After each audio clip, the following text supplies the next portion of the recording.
Answer. Tatawauta oche residential tenancy kaisi kate. Chike meoga paksisa napaksak aku kutakat mansusa kaya it wikuak muya wiyak chike meoga paksisa napaksak aku kutakat mansusa kaya it wikuak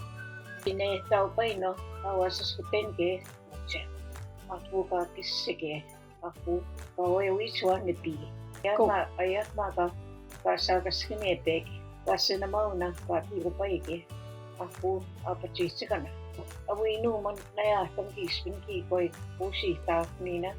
ukimanchusak aku wapaksisa kayat eko ay sino na yatang maku kispin kikoy kiko pain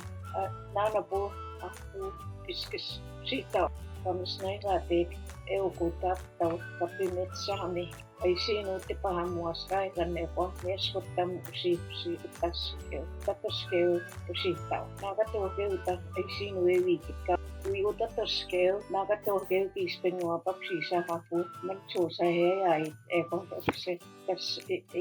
eki kasuetsik nanap kanakatowetsik ektakoke kawiki na sino usitaw kikoy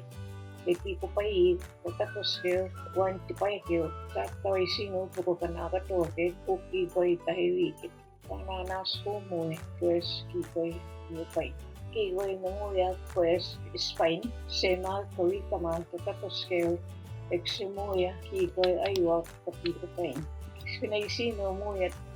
mahitam moya kaki kipit neusonyawa speak usiska teo Kispinay sino namuya nahitam namuya ka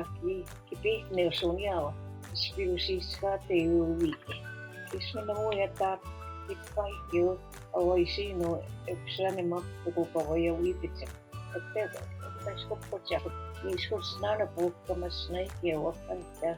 ORT lipot daw ketawak kanalapatsi tatsik ako po si tats ikoya nama tapi ko pa Kacinin hasta may katipaham kita kawi kita puso niya kami